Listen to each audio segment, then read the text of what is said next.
नमस्कार। मेरा पूरा देश सुन रहा है। राष्ट्र की आवाज 140 करोड़ लोगों की एक ही आवाज।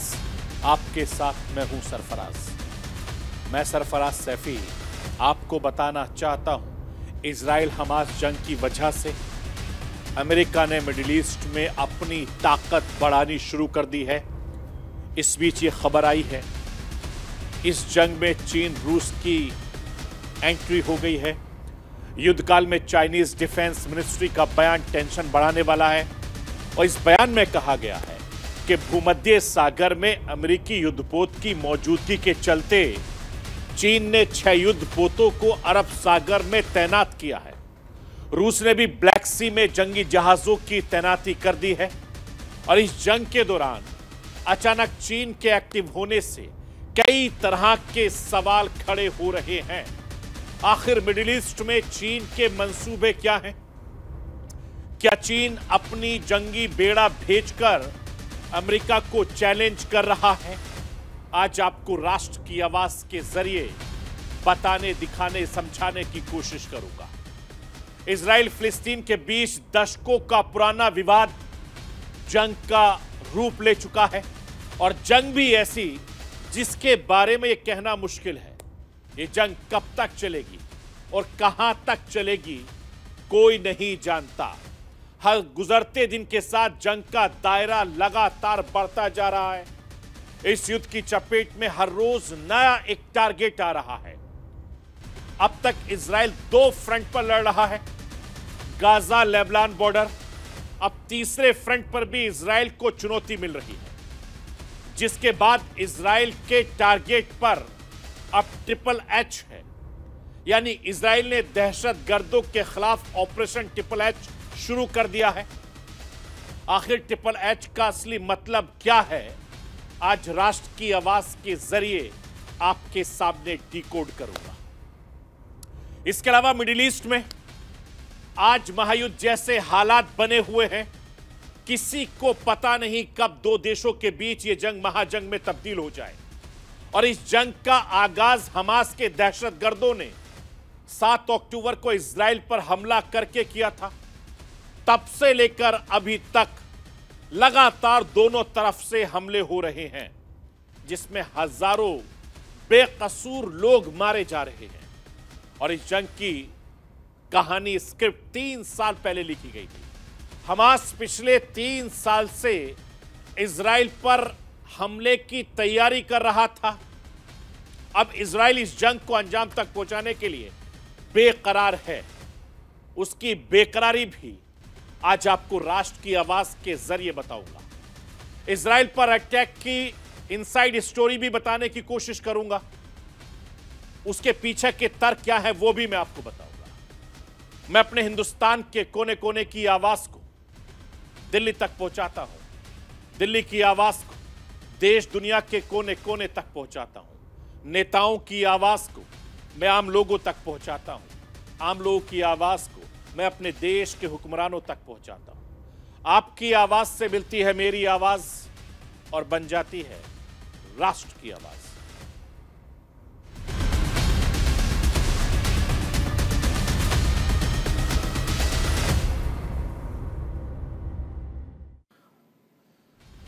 हमास के खिलाफ इजराइल का ताबड़तोड़ प्रहार जारी है।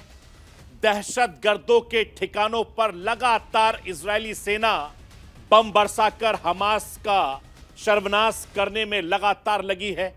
गाजा के कुछ इलाकों में इजरायली सेना घुसकर बेकसूर लोगों को उनकी मौत का बदला ले रही है। दहशतगर्दों को चुन चुन कर मार रही है। इस जंग में दुनिया को 2 बड़े भागों में बांट दिया है।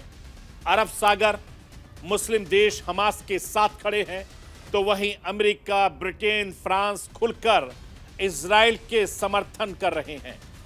एक तरफ हमास के दहशतगर्दों के खिलाफ ग्राउंड ऑपरेशन की बड़ी तैयारी है, तो समुद्र में भी जंगी बेड़ों ने अपनी तैयारी कर ली है। इजराइल हमास के बीच जंग के 3 बड़े देशों के बीच टकराव को बढ़ा दिया गया है। ये 3 बड़े देश हैं, अमेरिका, चीन, रूस। और यह माना जा रहा है कि अगर इजराइल और हमास के बीच जंग और भड़कती है तो मिडिल ईस्ट में हालात बद से बदतर होंगे। मैं इस ग्राफिक्स के जरिए आपको समझाने की कोशिश करता हूं। स्क्रीन पर लाइए। अमेरिका के बाद चीन ने भी फारस की खाड़ियों में जंगी जहाजों का बेड़ा उतार दिया। ड्रैगन ने 6 युद्धपोत समंदर में उतार दिए और ये सभी युद्धपोत अभी ईरान कुवैत की सीमा के पास तैनात कर दिए हैं और माना यह जा रहा है कि सामरिक दृष्टि से ये वॉरशिप तैनात किए गए हैं। जबकि दूसरी तरफ रूस ने भी 12 से युद्धपोत और 1 मिसाइल कैरियर भी तैनात कर दिया है। यानी रूस ने ब्लैक सी में जंगी जहाजों को तैनात कर दिया है, जहां से तुर्की की दूरी बहुत ज्यादा दूर नहीं है। चीन और रूस से पहले अमेरिका ने समुद्र में भी युद्धपोत की तैयारी की थी। अमेरिका ने गाजा के पास भूमध्य सागर और लाल सागर में 10 से ज्यादा युद्धपोत तैनात किए थे। साथ ही दुनिया की सबसे खतरनाक एयरक्राफ्ट कैरियर भी यहां तैनात किया गया था। मैं आपको यह बताना चाहता हूं कि अमेरिका ने साफ कह दिया है, अगर कोई भी देश इजराइल पर हमला करता है तो वो अपने खिलाफ हमला मानेगा। यानी तस्वीर साफ है कि अमेरिका के इसी रुख के बाद अब चीन रूस में भी अपने वॉरशिप उतार दिए हैं। इस जंग के दौरान अचानक चीन के एक्टिव होने से कई तरह के सवाल उठ रहे हैं। आखिर मिडिल ईस्ट में चीन के मंसूबे क्या हैं? क्या चीन अपना जंगी बेड़ा भेजकर अमेरिका को चैलेंज कर रहा है? क्या महाजंग का सीन चीन बनाम अमेरिका होने जा रहा है? क्या इस जंग के पीछे चीन कोई चाल चल सकता है? और यह बात बिल्कुल साफ है कि इजराइल हमास के बीच जारी जंग में मिडिल ईस्ट में महाशक्तियों के बीच टकराव के हालात बने हुए हैं। अगर ये युद्ध बढ़ा तो इसका बहुत बुरा अंजाम होगा। मैं आपको यह भी बताना चाहता हूं कि इजराइल फिलिस्तीन की जो कैफियत है वो देखते बनती है, क्योंकि इजराइल की जंग अब बहुत तेजी से फैलने लगी है। युद्ध की तस्वीर अब महायुद्ध में लगातार बदलती जा रही है। हर गुजरते दिन के साथ जंग का दायरा बहुत तेजी से बढ़ता जा रहा है।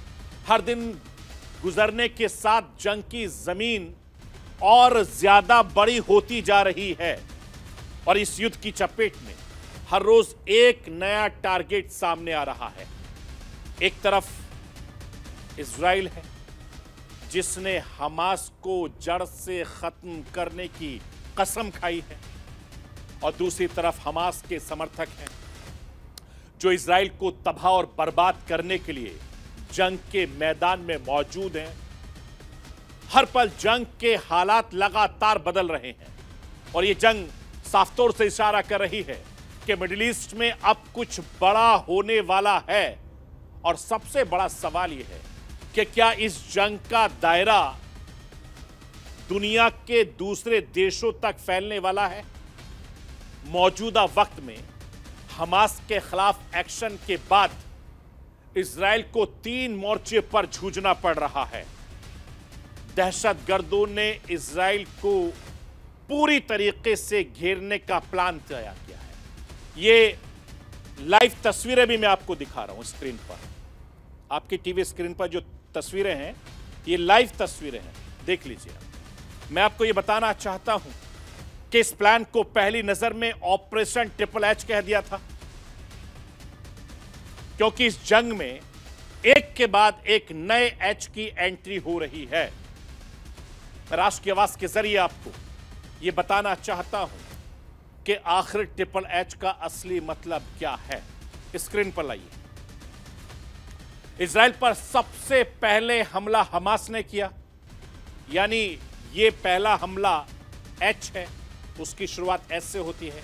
इसके बाद लेबनान बॉर्डर पर इजराइल पर दूसरा हमला हिजबुल्लाह ने किया था, यह दूसरा एच है। और तीसरा हमला यमन से हूती ने किया था, यह तीसरा एच है। यानी ट्रिपल एच लगातार एक के बाद एक 3 ऐसे संगठन हैं जिसके नाम की शुरुआत एच से होती है और वो इजराइल को लगातार टारगेट कर रहे हैं। इसे नाकाम करने के लिए इजराइल के साथ अमेरिका मजबूती के साथ खड़ा है। इजराइल ने हमास पर हमले तेज करने के साथ गाजा पट्टी में घुसकर हमला करने की तैयारी कर ली है। ऐसे हालात को देखते हुए यह माना जा रहा है कि इजराइल खुद को मजबूत करने के लिए जंग को और ज्यादा तेज करने की तैयारी में जुट गया है, ताकि इजराइल की ताकत के आगे दहशतगर्द और उनके साथी सिर ना उठा सके। मैं आपको यह भी बताना चाहता हूं कि इस जंग में इजराइल के साथ रोज नए देश समर्थन में खड़े हो रहे हैं। हाल ही के दिनों में जर्मनी, अमेरिका, ब्रिटेन, इटली के बड़े नेता इजराइल पहुंचकर नेतन्याहू के साथ खड़े दिखाई दिए। अब इस में एक और ताकतवर देश का नाम जुड़ गया है। इजराइल को अब इस जंग में फ्रांस का भी साथ मिल रहा है। इजराइल के प्रधानमंत्री नेतन्याहू से फ्रांस के राष्ट्रपति इमैनुअल मैक्रों से मुलाकात की है और मुलाकात के बाद मैक्रों ने कहा है कि आतंक के खिलाफ लड़ना हमारी जिम्मेदारी है। इससे पहले नेतन्याहू ने इटली की प्रधानमंत्री मेलोनी से मुलाकात की थी और इस जंग के साथ दोनों देने के बाद, मुलाकात के बाद मेलोनी का उन्होंने धन्यवाद भी किया था। इसके साथ ही नेतन्याहू ने हमास को नया ISIS बताया था। अब मैं राष्ट्र के आवाज के जरिए आपको नेतन्याहू को सुनवाना चाहता हूं उन्होंने इटली से प्रधानमंत्री से मिलने के बाद क्या कुछ कहा था। Prime Minister Meloni, Georgia, thank you for coming here. Thanks for standing with Israel. We always say there's one thing better than standing with Israel. It's standing in Israel. So we welcome you for coming here. This is a time, our darkest hour. We have to defeat this barbarism. This is a battle between the forces of civilization and really monstrous barbarians who murdered, mutilated, raped, beheaded, burnt innocent people, babies, grandmothers. This is a test of civilization, and we will win. And we expect all the countries that lined up to fight ISIS to line up and fight Hamas, because Hamas is the new ISIS. So thank you for coming here. मैं आपको ये बताना चाहता हूं कि Israel Italy की प्रधानमंत्री Meloni ने भी इजराइल के प्रधानमंत्री को साथ देने का वादा किया।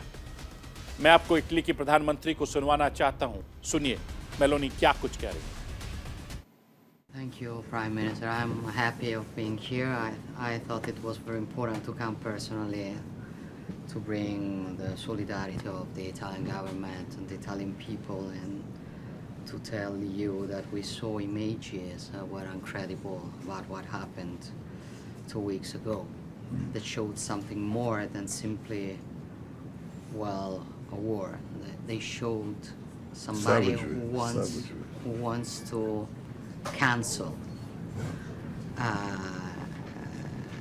Jewish people from this region, and it is up to anti-Semitism, and that's something that we have to fight yesterday and today. So we defend the right of Israel of existing, of defending itself, security for its people, and we absolutely understand that terrorism has to be fought. And we believe and we think that you are able to do that in the best way.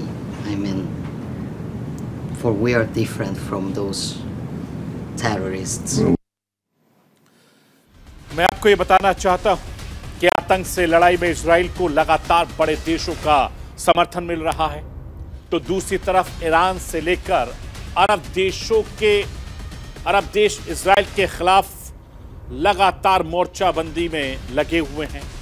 फिर भी Israel अपने mission से पीछे हटने को तैयार नहीं। Gaza में इजराइल ने अब तक 30% से ज्यादा बिल्डिंगों को मलबे में तब्दील कर दिया है। वेस्ट बैंक में भी हमास के खिलाफ जंग तेज कर दी है। लेबनान के आतंकी संगठन हिजबुल्लाह के उकसावे के बाद अब इस मोर्चे पर भी इजराइल ने आर पार की तैयारी कर ली है। इजराइल लगातार साउथ लेबनान के 7 इलाकों पर बम बरसा रहा है। इजराइल ने लेबनान के साथ सीधी जंग की बात कह दी है। खुद इजराइल के प्रधानमंत्री नेतन्याहू ने हिजबुल्लाह को चेतावनी दी है। मैं आपको प्रधानमंत्री नेतन्याहू का वो बयान भी सुनवाना चाहता हूं जिसमें वो हिजबुल्लाह को चेतावनी दे रहे हैं। सुनिए कि इस बयान के मायने क्या है हिजबुल्लाह के। אם חיזבאללה יחליט להיכנס למלחמה, הוא יתגעגע למלחמת לבנון השנייה. הוא יעשה את טעות חייו. ואנחנו נכה בו בעוצמה שהוא לא יכול אפילו לדמיין. והמשמעות לו ולמדינת לבנון היא הרסנית. मैं आपको यह बताना चाहता हूं, इजराइल को इस वक्त चिंता हमास से ज्यादा हिजबुल्लाह की है, क्योंकि हमास से कहीं ज्यादा बड़ा आतंकी संगठन है हिजबुल्लाह। और ऐसे में यह जानना बेहद जरूरी है कि हिजबुल्लाह आखिर कौन है। मैं राष्ट्र की आवाज के जरिए आपको यह बताना चाहता हूं कि आखिर हिजबुल्लाह कौन है, वो काम कैसे करता है, किस तरीके से उसका नेटवर्क है। स्क्रीन पर देखिए, हिजबुल्लाह भी हमास की तरह से एक चरमपंथी संगठन है जिसका लेबनान में कई इलाकों में राज चलता है। इस संगठन का उदय लेबनान में चल रहे गृह युद्ध के दौरान हुआ था और तभी से लगातार अपने मंसूबों को अंजाम देता आया है।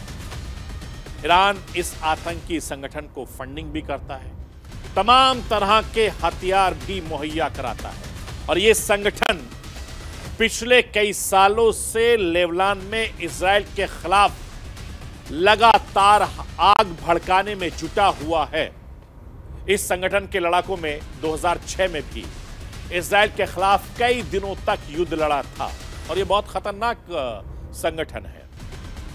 एक तरफ ईरान की तरफ से हिजबुल्लाह को मिलिट्री ट्रेनिंग से लेकर हथियार और फंड की इंतजाम किए जाते हैं, यहां तक कि सीरिया से भी हिजबुल्लाह को समर्थन मिलता रहा है। इसको लेकर इजराइल शुरू से यह कहता रहा है कि ईरान उसके खिलाफ सीरिया की जमीन का इस्तेमाल करता है और अमेरिका से लेकर यूरोप, कनाडा से लेकर कई देशों में हिजबुल्लाह पर बैन लगा और माना यह जा रहा है कि हिजबुल्लाह के हमले से इजराइल को गाजा में जमीनी आक्रमण करने से रोकने की रणनीति का हिस्सा है और इसके पीछे ईरान का हाथ बताया जाता है। मैं आपको यह बताना चाहता हूं कि इजराइल ने हमास और हिजबुल्लाह से बदला लेने के लिए गाजा की चौतरफा पूरी तरीके से घेराबंदी कर ली है। सरहदों पर अपनी सेना का सबसे बड़ा जमावड़ा कर रखा है। सैकड़ों टैंक, लाखों जवान सिर्फ एक आदेश का इंतजार कर रहे हैं, वो भी अपने प्रधानमंत्री का। इससे पहले हवाई हमलों में हजारों की तादाद में लोग मारे जा चुके हैं। अगर मैं पिछले 24 घंटे की बात करूं तो पिछले 24 घंटे में 440 से ज्यादा लोगों के मारे जाने की खबर है। घर से बेघर हो चुके लोग खाने पीने के लिए तड़प रहे हैं। इजराइल और हमास के बीच इस जंग का आगाज 7 अक्टूबर को हुआ था, जब हमास के आतंकियों ने इजराइल में घुसकर वहां के लोगों को मौत के घाट उतार दिया। काफी ज्यादा लोगों की मौत हो गई। सैकड़ों बेकसूर लोगों को बंधक बनाकर अपने साथ गाजा ले गए। हमास का हमला इतना प्री प्लान था कि इजराइल को संभालने तक का मौका नहीं मिला। हमास इस हमले की तैयारी 1-2 दिन से नहीं, बल्कि 1-2 महीने से नहीं, पिछले कई सालों से कर रहा था।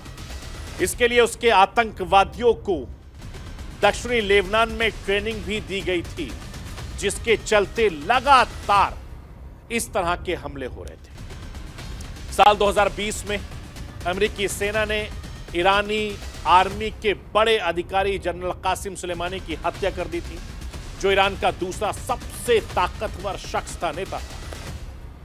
ईरान के सबसे ताकतवर नेता आयतुल्लाह अली खामनेई के बाद जनरल कासिम सुलेमानी को ही माना जाता था। इराक की राजधानी बगदाद में एयरपोर्ट के पास हुए अमेरिकी मिसाइल हमले में कासिम सुलेमानी को मार गिराया गया। इसमें पॉपुलर मोबिलाइजेशन फोर्सेस के डिप्टी कमांडर अबू मेहंदी अल मुजाहिदीन भी मारा गया था, मुहद्दिस मारा गया था। इस हमले में इजराइल ने अमेरिका की मदद की और अमेरिका के उसके इशारे पर ही अमेरिका ने इसे ऑपरेशन को अंजाम दिया था। इसके बाद से ही ईरान इजराइल से बदला लेना चाहता था। फिलिस्तीन चुनाव में हमास की जीत के बाद इस हमले की एक योजना रणनीति बनाई गई थी और हमास के सैकड़ों आतंकवादियों को हमले के लिए तैयार भी किया गया था। हमास के आतंकवादियों को दक्षिणी लेबनान भेजा गया था। हिजबुल्लाह कमांडो ने उन्हें वहां पर ट्रेनिंग दी थी। इन सब के पीछे ईरान का हाथ माना जाता है और उसने ही आधुनिक हथियार से लेकर पैसे तक मुहैया कराए थे। हिजबुल्लाह हमास का जो मेन मकसद है वो आईडीएफ पर ऐसा हमला करना है जिससे इजराइल, अमेरिका और उन दोनों देशों का मनोबल टूट जाए।